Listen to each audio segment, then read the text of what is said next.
বর্তমানে অনেক বাজে কথা বলা হচ্ছে যে র্যাচেল রিভসকে যুক্তরাজ্যে কর বৃদ্ধি করতে হবে কারণ তাকে তার বাজেটের ভারসাম্য বজায় রাখতে হবে। এবং সত্য হল এই মুহূর্তে আমাদের কর বৃদ্ধির প্রয়োজন নেই, কারণ এই পরিস্থিতিতে কর বৃদ্ধির একমাত্র উদ্দেশ্য হল সরকার ইতিমধ্যেই যে অর্থনীতিতে অর্থ ব্যয় করেছে তা থেকে অর্থ বের করে নেওয়া, এবং ফলস্বরূপ কর ব্যয় ক্ষমতা হ্রাস করে। এবং যুক্তরাজ্যের প্রায় সকলেই যেমন জানেন, ব্রিটেন আরও ব্যয় ক্ষমতা প্রয়োজন, কম নয়। এবং তাই আমাদের কর বৃদ্ধির প্রয়োজন নেই, একটি ব্যতিক্রম ছাড়া, এবং এটি অবশ্যই ধনীদের জন্য যারা নগদ অর্থ এবং সম্পদ মজুত করে যা প্রবৃদ্ধির জন্য কিছুই করে না। তাদের উপর আরও কর আরোপ করা উচিত। সম্ভব হলে অন্য সকলের উপর এখনই কম কর আরোপ করা উচিত। এবং আমি বাজি ধরছি র্যাচেল রিভস সবকিছু ভুল করবেন। আসুন আমরা কেবল পিছনে দাঁড়িয়ে এই বিষয়ে কথা বলি। আমি আপনাকে আবারও মনে করিয়ে দেব যে এই দেশের বেশিরভাগ রাজনীতিবিদ এখনও ভান করেন যে কর জনসাধারণের ব্যয়ের জন্য অর্থায়ন করে, এবং তারা এখনও ভান করে যে একটি সরকারকে তার হিসাব নিকাশের ভারসাম্য বজায় রাখতে হবে, যেন এমন একটি জাদুকরী সূত্র আছে যা অর্থনৈতিক সাফল্যের নিশ্চয়তা দেয় যা কর ব্যয়কে সমানভাবে বোঝায়। যদিও যুক্তরাজ্যের কোনো সরকার 25 বছর ধরে এবং মূলত 330 বছর ধরে এটি করেনি।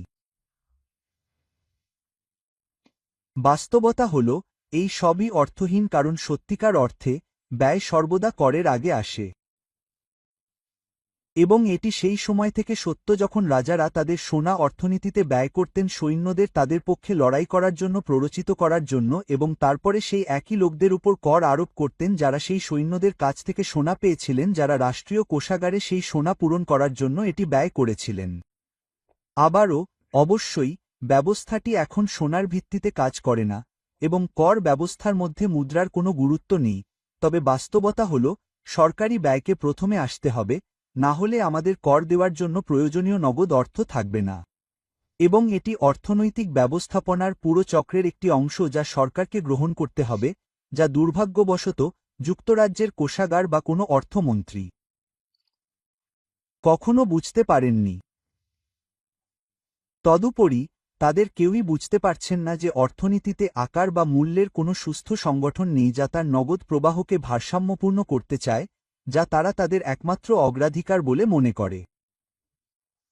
তারা গ্রাহকদের সন্তুষ্ট রাখার চেষ্টা করবে, তারা কর্মীদের সন্তুষ্ট রাখার চেষ্টা করবে, তারা পরিবেশগত সীমাবদ্ধতা মেনে চলার চেষ্টা করবে, তারা নিশ্চিত করবে যে গ্রাহকদের তাদের ঋণ পরিশোধের জন্য খুব দ্রুত তাড়া না করে অথবা সরবরাহকারীদের পরিশোধের ক্ষেত্রে বিলম্ব না করে খুশি রাখা নিশ্চিত করবে। এই সমস্ত বিষয় তাদের কাছে বিনিয়োগের মতোই গুরুত্বপূর্ণ, কিন্তু নগদ প্রবাহের ভারসাম্য বজায় রেখে তারা জানে যে তাদের জন্য সেই প্রক্রিয়া পরিচালনা করার জন্য তাদের ব্যাংকার রয়েছে যাদের সাথে তারা সুসম্পর্ক বজায় রাখে, এবং সরকার ব্যাংক অফ ইংল্যান্ডের সাথে বন্ধুত্বপূর্ণ সম্পর্ক বজায় রেখে ঠিক একই কাজ করতে পারে। তাই এখনই কর বৃদ্ধি অর্থনীতির বিকাশের জন্য প্রয়োজনীয় জ্বালানি থেকে কেবল সরিয়ে ফেলবে, যা র্যাচেল রিভস বলেছেন যে তিনি তা করতে চান। এবং তবুও তিনি যা করছেন তা হল কর বৃদ্ধির চেয়ে অতিরিক্ত সরকারি ব্যয় দ্বারা সৃষ্ট চাহিদা ধ্বংস করার জন্য প্রস্তুত। আপনি যদি অর্থমন্ত্রী হতেন তবে এর চেয়ে বোকা আর হতে পারতেন না। নীতিগতভাবে যদি তুমি এত বোকা হও, তাহলে এখন কর বৃদ্ধি পরিস্থিতিকে আরও খারাপ করে তুলবে। আমি এটাকে অন্য কোনোভাবে বলতে পারি না। সাধারণ পরিবারগুলি ইতিমধ্যেই রিয়েল টার্ম বেতন কর্তনের সাথে লড়াই করছে, এবং তাদের কাছ থেকে আরও বেশি নেওয়ার ফলে স্থানীয় অর্থনীতিতে চাহিদা কমে যাবে এবং লোকেদের চাকরিতে রাখার দাবিও কমে যাবে। কঠোরতার চিন্তাভাবনা হল অর্থনৈতিক আত্মক্ষতি, যা দায়িত্বের পোশাক পরে, কিন্তু এটি তেমন কিছু নয়। এই সবের ব্যতিক্রম হল অলস সম্পদের উপর কর আরোপ করা।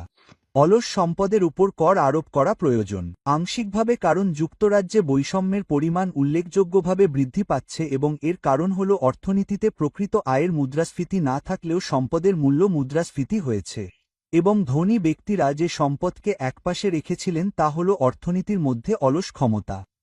এর সম্ভাবনা অবাস্তব। এটি প্রচলনের বাইরে থাকা অর্থ।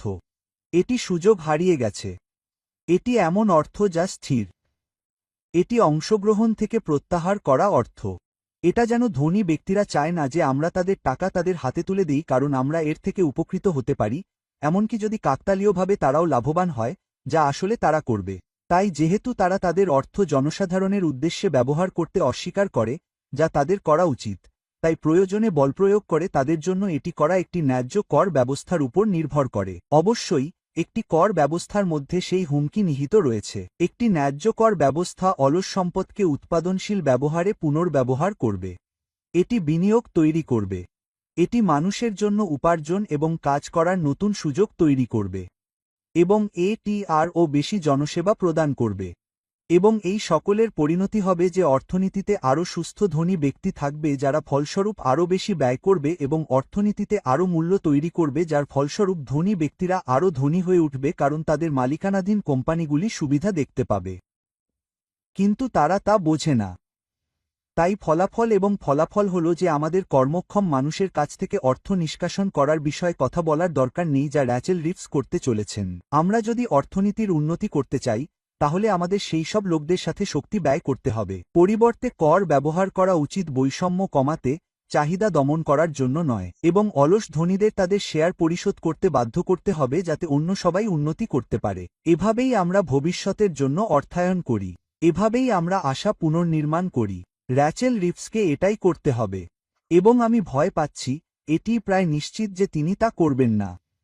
তাহলে আসন্ন বাজেটে আপনার কি মনে হয়? র্যাচেল রিভস কি সাধারণ মানুষের উপর আরও বেশি কর আরোপ করবেন? তিনি কি ধনীদের উপর আরও বেশি কর আরোপ করবেন? তিনি কি আর কারো উপর কর আরোপ করবেন না? অথবা হয়তো আপনি জানেন না। আমাদের জানান। নিচে একটি পোল আছে এবং আমরা আপনার উত্তরগুলি নোট করি। অনেক ধন্যবাদ। এই ভিডিওটি দেখার জন্য ধন্যবাদ। যদি আপনি এটি উপভোগ করে থাকেন, তাহলে দয়া করে লাইক এবং সাবস্ক্রাইব বোতামে ক্লিক করুন, কারণ তারা সত্যিই আমাদের ইউটিউবে এই কথা ছড়িয়ে দিতে সাহায্য করে। সবচেয়ে গুরুত্বপূর্ণ বিষয় হল, আপনি কি এই ভিডিওর নিচের অংশটি দেখতে পারেন যেখানে ATRO বেশি বলে, এবং সেখানে আপনি আমার ব্লগের একটি লিঙ্ক পাবেন। আর যদি আপনি এই ভিডিও সম্পর্কিত ব্লগ এন্ট্রির নির্দিষ্ট লিঙ্কটি অনুসরণ করেন, তাহলে আপনি এই ভিডিওর একটি ট্রান্সক্রিপ্ট এবং আরও অনেক সম্পর্কিত উপাদান পাবেন, এবং একটি চ্যাট জিপিটি প্রম্পট পাবেন যা আপনি আপনার এমপিকে এই ভিডিওর বিষয়বস্তু সম্পর্কে একটি চিঠি লিখতে ব্যবহার করতে পারেন, যা আপনাকে একজন প্রচারক হিসেবে পরিণত করবে, যা একটি দুর্দান্ত কাজ হবে।